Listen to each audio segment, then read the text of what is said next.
For 20 years, Booney Wilson has not spoken to a single woman. His remote ranch is a fortress built to protect a broken heart. But today, the silence shatters. A desperate widow is at his gate, begging him to teach her how to survive. He gives her one word, no, but she refuses to leave. What happens when a man who has buried his heart is confronted by a woman who will not let him? Before we continue, subscribe now to keep these videos coming, because only your support makes more content like this possible. For 20 years, Booney Wilson had cultivated silence like a crop. His remote western ranch was a fortress against memory, its only inhabitants the man and his herd of cows. Each day was a copy of the one before, the pre-dawn milking, the mending of fences, the slow rhythm of a life dedicated to work and isolation. He was a farmer who had forgotten the world beyond his property line, a man who had not spoken to a woman since the day he buried his mother. The pain of that loss, a wound he had tended alone for years, had taught him a harsh lesson. Connection was a risk his heart could no longer afford. The silence was his shield. Then she arrived. A dusty wagon pulled up to his gate, and the quiet of the afternoon shattered. Vanessa Whitmore was a young woman whose face held the distinct shadow of grief, yet her posture was straight, her hands steady on the reins. Booney watched from the porch, his jaw tight. When she spoke, her voice was clear, carrying a plea that struck him like a stone. She was a widow, she explained, left with a plot of land and a mountain of debt. She needed to learn how to survive. She needed someone to teach her how to run a ranch, how to coax life and milk from the stubborn earth. No, Booney said. The word was rust, unused and sharp. He turned back toward his house, every line of his body a wall. He did not offer water or rest. He offered only the closed gate. But as he retreated, he felt her gaze on his back, not with pity, but with a raw determination that pricked at his conscience. This woman's hope was an unwelcome guest, a disturbance to the carefully managed emptiness of his world. He expected her to leave, to accept the finality of his refusal. But as dusk settled, casting long shadows across the plains, he saw the flicker of a small campfire just beyond his gate. She had not gone. She was waiting, a quiet and stubborn sentinel against his solitude. The sight of her small fire burning against the vast darkness was an accusation. It forced him to confront the very thing he had spent 2 decades avoiding, the intrusion of another's pain, another's need. To let her in was to risk unlocking his own past, but to leave her out there felt like a cruelty he hadn't known he still possessed. And so, the question hangs in the balance, a choice that will define more than just one night. When a heart has locked itself away to escape the pain of the past, what does it do when hope, desperate and wounded, refuses to be turned away? What is the greater risk, the familiar agony of isolation, or the terrifying possibility of learning to trust again? The chill of the pre-dawn air did little to cool the turmoil in Booney's gut. He had watched her fire burn down to embers, a stubborn beacon of hope that accused his long years of silence. With the first hint of gray light touching the vast western sky, he strode to the gate, his boots crunching on the gravel.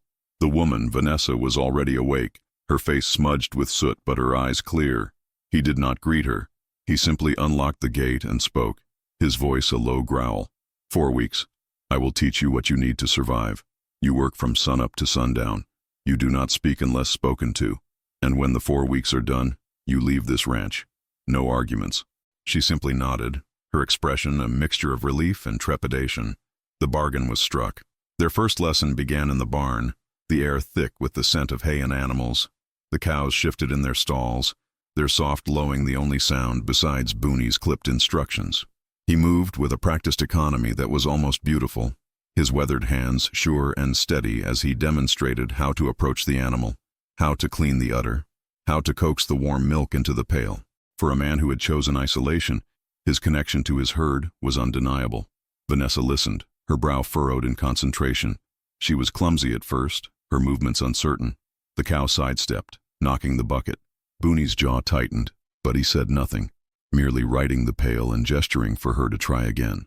Her quiet persistence was an unfamiliar presence in his world, a sound softer than the wind but more disruptive than a storm. Each question she asked, each breath she took, was a tiny crack in the fortress of his solitude. This woman was here to learn, but the unspoken lesson for him was the agonizing return of another's presence, the intrusion of another's need. This was a risk his heart had long forgotten how to calculate. He knelt to adjust a strap on a different cow, holding his hand out for the small wooden stool beside him. Vanessa, trying to anticipate his need, picked it up and passed it to him. As she did, her fingers brushed against the back of his hand. It was nothing, a fleeting contact, but for Boone, it was a brand. A jolt of pure, unadulterated pain shot up his arm, a phantom agony he hadn't felt in 2 decades. The memory of a different hand, a different loss, flooded him with a terror that stole his breath. He flinched back as if struck by a snake. "Don't touch me," he snarled, the words ripped from a place of deep hurt. He snatched the stool and retreated to the far side of the barn, turning his back on her, his entire body rigid. The silence that fell was no longer his shield. It was a weapon, and he had just aimed it directly at the first person who had dared to breach his walls. The silence that followed his outburst in the barn had stretched into days, a thick, suffocating blanket that settled over the ranch. The lessons continued, stripped of all but the most necessary words. He would demonstrate a task: how to stretch barbed wire until it sang with tension, how to spot a cow favoring a sore hoof, and she would learn, her face set in a mask of concentration. The vast western sky bore witness to their silent contract. Boone worked from a distance, watching her hands, raw and unaccustomed to the labor, struggle with the tools of survival. He watched her fight a rusted post into the hard-packed earth, her slight frame straining with the effort, and he said nothing. Yet, he noticed she never complained. He noticed the quiet dignity in her posture, even when she was exhausted. For 20 years, his own pain had been a private, roaring fire he fed with isolation. This woman, she tended her loss like a small, precious garden, determined to coax life from the ashes. One afternoon, under a sun that bleached the color from the sky, they paused their work mending a fence on the far side of the property. Vanessa sank onto a rock, wiping a smudge of dirt from her cheek with the back of her wrist. She gazed out at the rolling land, a landscape that had been Boone's solitary kingdom for 2 decades. "He would have loved this," she said, her voice soft, not looking at him. Boone's hand, reaching for his canteen, froze. "My husband, David," she clarified, as if he had asked. "He always dreamed of a place like this, a place to build something that would last." She finally turned her gaze to Boone, her eyes clear of pity or pleading. A fever took him. One day he was strong, planning our future, and a week later, he was gone. "There's a cruel speed to loss, isn't there?" Boone offered no reply. He took a long drink of water, the simple act a shield against the unexpected intimacy of her confession. Her words were a direct hit, a lesson in grief he hadn't asked for. His own loss had been a slow, agonizing decay, watching his mother fade over years. Vanessa's was a sudden theft. The 2 pains were different, yet they rhymed. A reluctant empathy, cold and sharp, pricked at him. To survive, she was learning to mend fences. To survive, he had built them around his heart. Later, as the sun bled orange and purple across the horizon, he found himself lingering by the barn, long after his own chores were done. He watched her in the corral, her movements with the horses no longer clumsy, but growing in confidence. She was speaking to one of the geldings in a low, soothing murmur, her hand stroking its neck. She was coaxing trust from a creature of instinct, a skill he had once prided himself on. As he watched this woman, this stranger who carried her own profound pain, a strange and unfamiliar pull stirred in his chest. It wasn't the sharp agony of memory he had known for years. It was a dull, warm ache, a terrifying warmth that threatened to thaw the frozen landscape of his heart. It was the most profound risk he had faced in 20 years, not a threat to his ranch or his cows, but to the very isolation he had chosen to survive. The sun was a merciless hammer, beating down on the cracked earth of the western ranch. Vanessa's arms screamed, the muscles trembling under the strain of the heavy water yoke across her shoulders. The cows, patient in the heat, waited by the trough. Each step from the well was a battle, and with the last few yards to go, the world began to swim, the edges of her vision blurring. She faltered, a gasp escaping her lips as the heavy buckets swayed violently. She was going to fall. Before she could, a shadow fell over her. 2 weathered hands, strong and certain, lifted the yoke from her shoulders. Boone stood there, his face an unreadable mask of dust and granite. He didn't speak. He simply carried the water the final distance and poured it into the trough, the sound a glorious rush of relief. He broke the first rule he had ever set between them. He had helped. Vanessa leaned against a fence post, her breath coming in ragged waves. "Thank you," she managed, her voice thin. "It's heavier than it looks." He grunted, not looking at her. "My husband, David," she said, her gaze distant. "He used to say hard work could cure any pain." She finally looked at Boone, her eyes searching his. I'm not so sure he was right. For a moment something flickered behind Boone's eyes. A darkness, ancient and deep. The pain of his own loss, the one he had buried for 20 years, clawed at the inside of his chest. "Some pain don't cure," he said, the words clipped and final. He turned away, ending the conversation. The next lesson was quieter, a different kind of labor. He led her to a small, tilled patch of earth near the house and handed her a cloth pouch. Seeds. Without a word, he showed her how to press a single seed into the soil, a small act of hope against the vast, unforgiving land. As they worked, a new silence settled, less strained than before. It was a shared task, a quiet promise of a future harvest. He was a farmer teaching a woman not just how to survive, but how to plant a reason for it. Their quiet work was shattered by a sudden shift in the air. The sky, moments ago a placid blue, turned a bruised, menacing purple. A ferocious wind tore across the plains, whipping dust into their eyes. The cows began to low nervously, huddling together. The storm was on them. There was no time for lessons or rules, only instinct. "The barn!" Boone yelled over the wind's roar. They ran, a single purpose driving them. He moved with the desperate urgency of a man protecting his whole world, and she was right there with him, herding the panicked animals toward safety. Together, they fought the great barn doors against the gale, their shoulders pressed to the wood, a shared, desperate effort. When the heavy bar finally slammed into place, they were plunged into the thundering quiet of the shelter. Soaked and panting, they stood in the hay-scented dark, listening to the storm rage outside. The risk had been faced together, and in the aftermath, a fragile, unspoken trust began to take root in the heart of the ranch, a more delicate seed than any they had planted in the earth. 2 weeks had passed since the storm, marking the halfway point of their fragile truce. The silence that had returned to the western ranch was different now, layered with the memory of shared crisis. But for 2 days, a new, more profound silence had fallen. Vanessa was not at the gate. The morning lesson on branding the new calves went untaught. Boone told himself it was a relief. The rhythm of his isolation was restored, the woman's disruptive presence gone. Yet, as he worked, the familiar quiet felt hollow, and his gaze kept drifting to the dusty track leading from his property. The empty space where she should have been was a louder disturbance than her questions had ever been.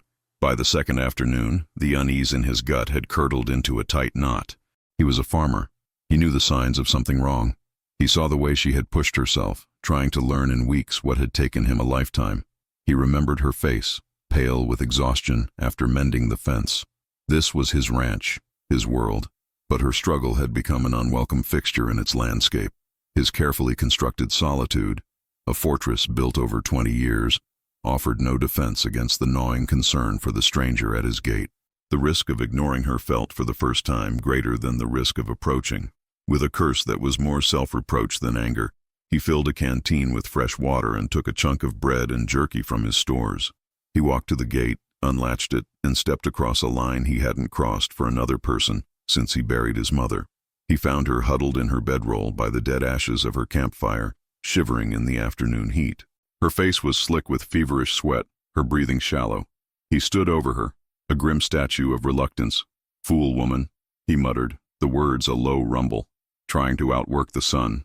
He knelt, his movements stiff, and placed the food and water beside her, just within reach. He had done his part. He could retreat now, back to the safety of his isolation. As he turned to leave, her eyelids fluttered. She saw him, a blurry figure against the harsh western sky.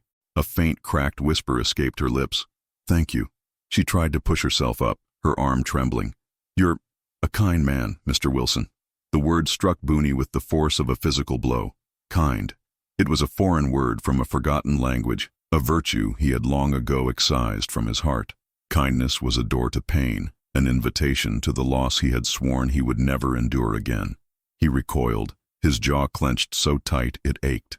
Without another word, he strode back to his ranch, the heavy gate booming shut behind him. He was safe inside his walls again, but the echo of her voice followed. a terrifying whisper of hope that threatened to burn his fortress to the ground. 3 days later, she returned. Booney was replacing a rotted post on the corral, and the sound of her wagon was an unwelcome but expected intrusion. He didn't look up as she approached, her steps lighter now, steadier. The fever had passed, leaving her thinner but hardening the resolve in her eyes. She carried a new hammer, its head gleaming in the western sun, and set to work beside him without a word, her silence a declaration that she would not be broken. She was here to learn, to work, to survive.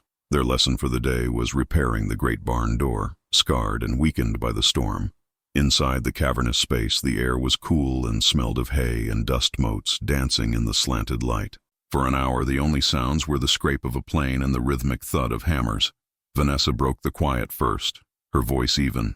20 years is a long time for any farmer to run a ranch like this alone. Booney's hammer strokes paused for a fraction of a second. The work gets done. It's not the work I mean, she said, her gaze steady on the wood she was sanding. It's the silence. A muscle jumped in his jaw. This woman, she kept chipping away at the walls he had spent 2 decades building. He felt the familiar anger rise, his first line of defense. The silence is the easy part, he bit out, the words tasting like rust. She didn't flinch from his tone. She simply nodded, a slow, thoughtful movement. Then the time before must have been very hard. Her simple understanding ambushed him. It wasn't pity. It was a statement of fact, an echo of a truth he had buried so deep he'd forgotten its shape. The memory clawed at him, not of a sudden loss, but of the agonizingly slow fade. The years of hushed sickness, the suffocating quiet of a room where hope was dying by inches. Watching someone fade, he heard himself say, his voice a low, gravelly thing he barely recognized. That's a different kind of pain. There's no lesson for it.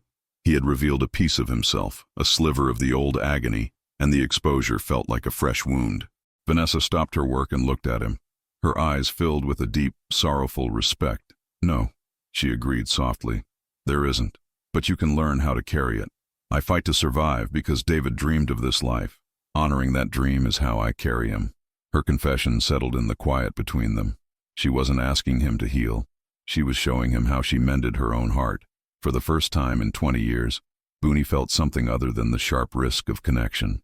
He felt a flicker of a different possibility, a terrifying, unfamiliar warmth, a spark of hope that perhaps not all bonds were destined to break, that some could become a reason to stand against the storm.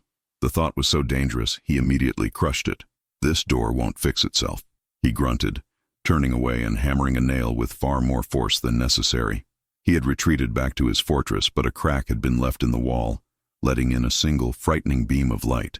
The late afternoon sun painted the western plains in hues of gold and amber. In the small patch of earth they had tilled weeks ago, Booney and Vanessa worked, harvesting the modest crop. The rhythm was steady, a shared language of labor that needed few words. He watched her pull a stubborn carrot from the soil, her movements now practiced and sure. The raw blisters on her hands had become calluses, a testament to her will to survive. This new silence was different from the one he had cultivated for years. It was not an empty void, but a space of mutual effort, a quiet understanding that grew between the rows of earth. I never knew, Vanessa said, wiping sweat from her brow with her forearm, how good it could feel to get your hands dirty, to see something through from a seed to this. She held up the carrot, a small, imperfect treasure. Booney paused, leaning on his shovel. He remembered the first lesson, the tiny seed pressed into the soil. He had intended to teach her a task, but the real lesson was proving to be his own. The land don't care about your loss, he said, his voice softer than usual. It only asks for the work. You give it that, it gives back. He saw her hands hesitate over a tangled vine, and instead of his usual terse correction, he knelt. Here, he pointed with a dirt-caked finger. Cut this one. It's choking the others. It was a small gesture, a moment of patient instruction that felt enormous in the vast landscape of their arrangement. The fragile peace was shattered by the sound of an approaching rider. A neighboring farmer, Silas Croft, a man Booney hadn't exchanged more than a nod with in a decade, reined in his horse at the fence line. His eyes, small and sharp, took in the scene. The harvest, the woman working beside Booney, the air of quiet industry. Well, I'll be, Silas called out, a smirk playing on his lips. Never thought I'd see the day Booney Wilson hired help, especially a woman. The words were a stone thrown into a still pond. the ripples spreading with unspoken suggestion. Booney's entire body went rigid. The warmth of the afternoon sun vanished, replaced by an icy dread. The outside world, the world of gossip and judgment he had held at bay for 20 years, was suddenly at his gate. His hard-won isolation, the only thing that had kept his heart from shattering completely, felt perilously thin. "She's working off a debt," Booney bit out, his voice flat and hard, a wall slamming down.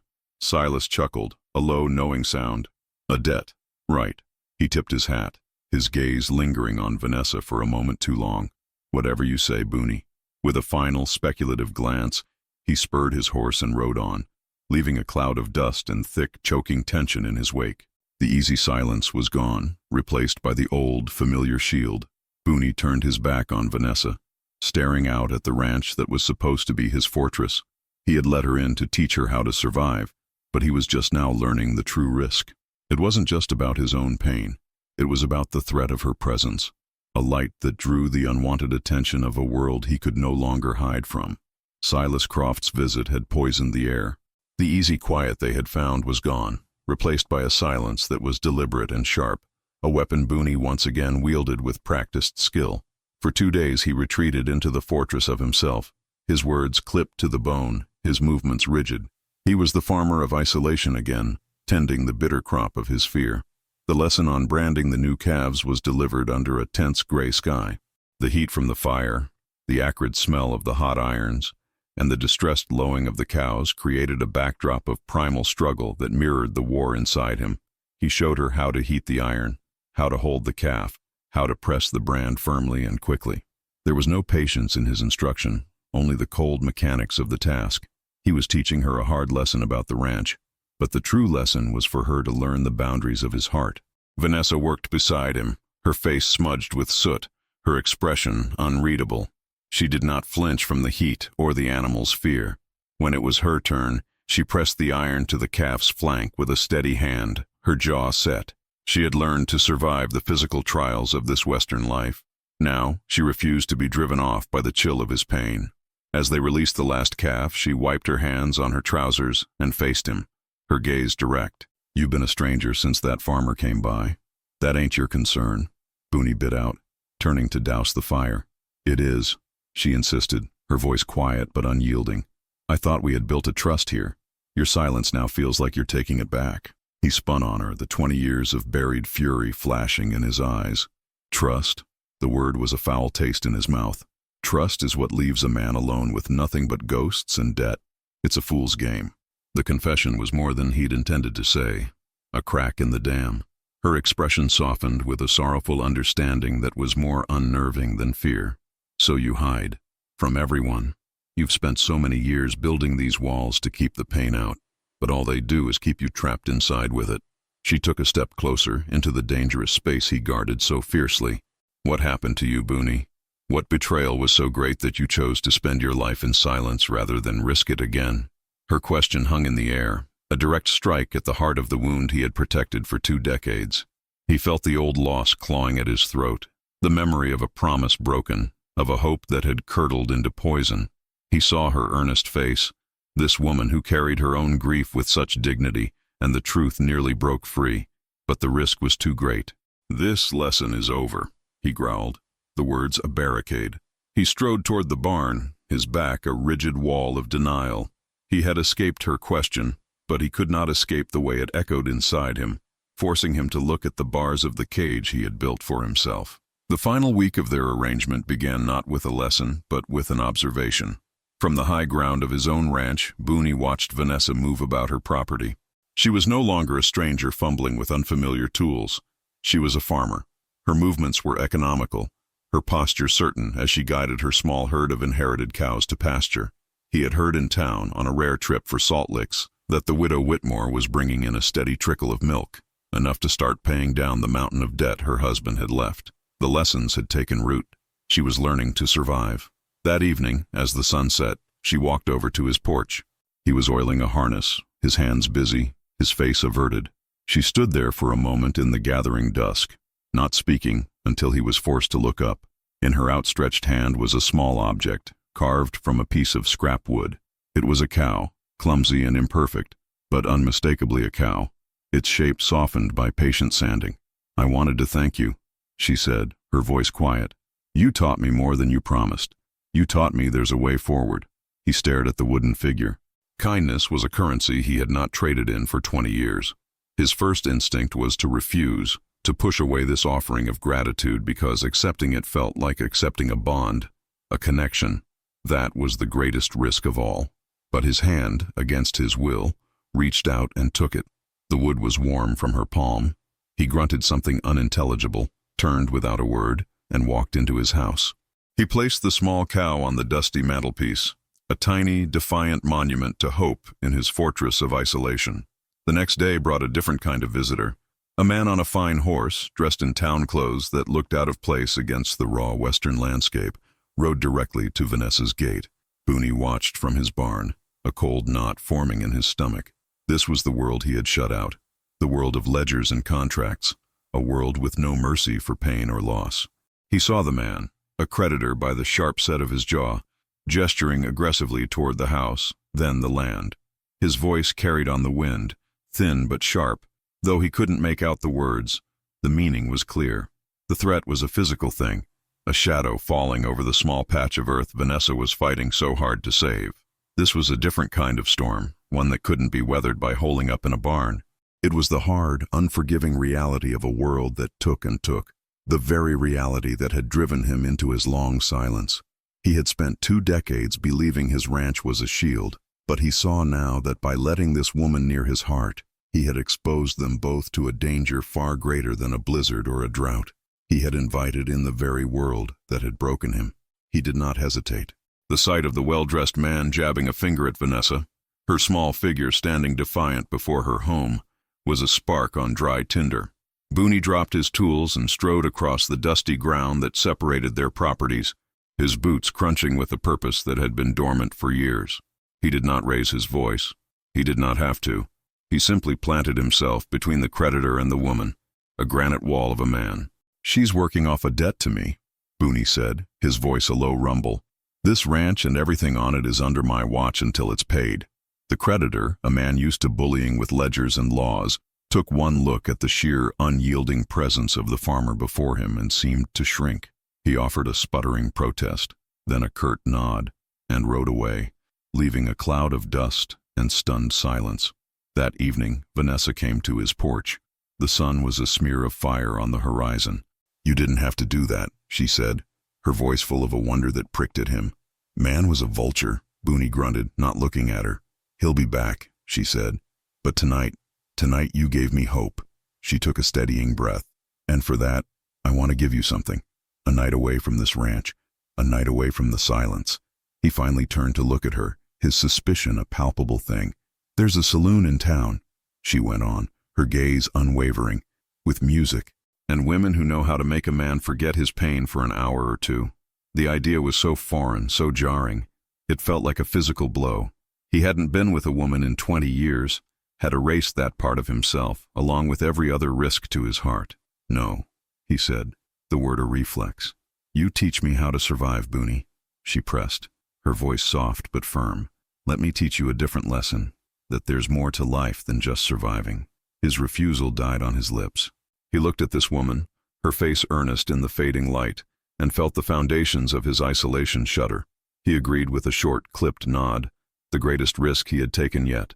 The town was an assault, the raucous piano music, the smell of cheap perfume and whiskey, the laughter. It was a world he had forgotten how to navigate. Vanessa led him into the saloon, a place whose warmth felt like a fever. A woman in a red dress approached him, her smile practiced, but Boone barely saw her. He was a ghost, haunted by the sudden, overwhelming presence of life. He felt the phantom ache of his old loss, a desperate urge to flee back to the safety of his ranch. But then he looked at Vanessa. She wasn't watching him with pity, but with a quiet, steady encouragement. She had brought him here not for the cheap thrill, but to hear music again, to be near people, to heal. In that moment, the truth struck him. He had faced down the creditor not for the ranch, not for some farmer's code, but for her. A terrifying, unfamiliar warmth spread through his chest, a flicker of hope so sharp it felt like pain. He wasn't just a man tending his grief anymore. He was a man with something to protect, The woman in the red dress dismissed Booney with a practiced flick of her eyes, recognizing a man who was a ghost at the party. He offered nothing, not even a glance, his attention fixed on Vanessa. The saloon was a chaotic symphony of life he had spent years trying to forget. The clang of the piano, the sharp scent of whiskey, the roar of laughter. It was all a painful reminder of the world he had forsaken. He was a farmer used to the silence of the land, and this place was a violation. Vanessa, sensing his retreat, guided him toward the bar, and that's when he saw her. Not Vanessa, but the other woman. She stood behind the bar, polishing a glass, her movements imbued with an easy authority. She was the owner, that much was clear. Her name, he would learn, was Brigitte Eastwood, but it was her presence that struck him first. A confident, steady flame in the swirling chaos of the saloon. Her eyes, sharp and intelligent, met Vanessa's, and the world seemed to slow. Booney watched as a current passed between the two women, an immediate and undeniable connection. Vanessa, who had carried her loss with such quiet dignity on the ranch, suddenly radiated a different kind of light. A smile bloomed on her face, genuine and unguarded in a way Booney had never seen. It was a hope born not of survival, but of discovery. In that instant, Booney felt a strange and conflicting wave of relief. He had done his part. He had taught this woman how to work the land, how to mend a fence, how to coax milk from a cow. He had given her the tools to survive, and now, here, she was finding a reason. This new bond meant he was free. He could return to his ranch, to his fortress of silence, his duty fulfilled. The risk was over, but as the two women began to talk, their heads close together, their laughter a private music that excluded him entirely, the relief soured into a familiar ache. The silence he craved suddenly felt like a punishment. For weeks the quiet on his ranch had been filled with her presence, the sound of her work, the weight of her unspoken pain mirroring his own. He had been teaching her a lesson, but the true student had been him, slowly learning the shape of another person in his world. Now, watching her turn toward a new future, he felt a profound and terrifying loneliness. The pain was not the old, dull agony of his past loss, but a new, sharper grief. It was the risk he had never calculated, not the danger of letting someone into his heart, but the pain of them leaving it. He had spent 20 years guarding against the world, only to find the greatest threat was losing the one person who had dared to breach his walls. The 4 weeks were over. The silence that fell across the western ranch was no longer a shield, but a hollow echo. Booney moved through his chores with the same disciplined rhythm he had followed for 20 years, but the work offered no comfort. He had taught the woman how to survive, and in doing so, had learned the agonizing lesson of another's presence.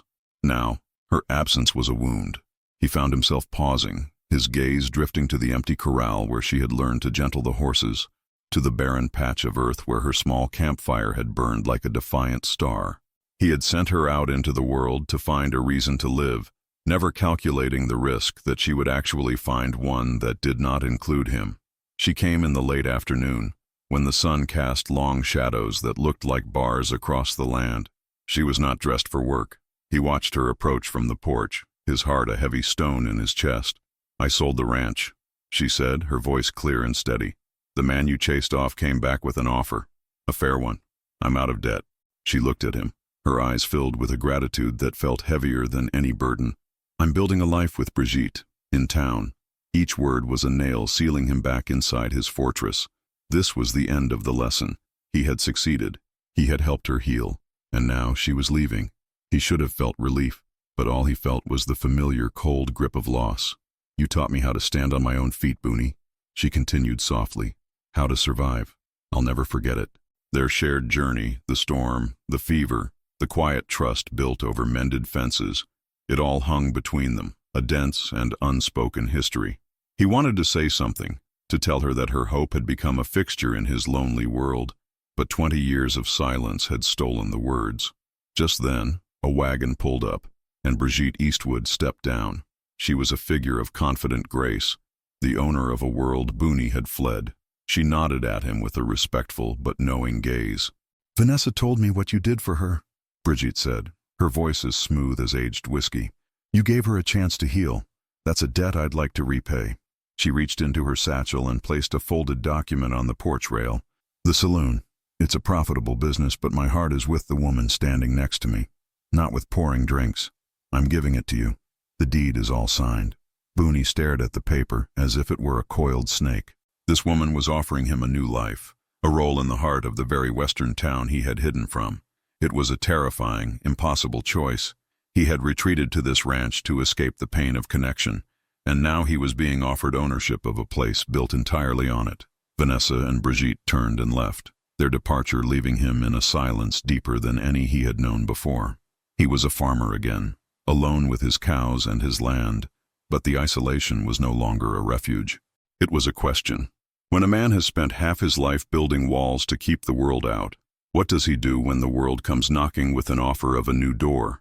Does he retreat to the familiar pain of his isolation, or does he take the ultimate risk and learn that survival is not the same as living?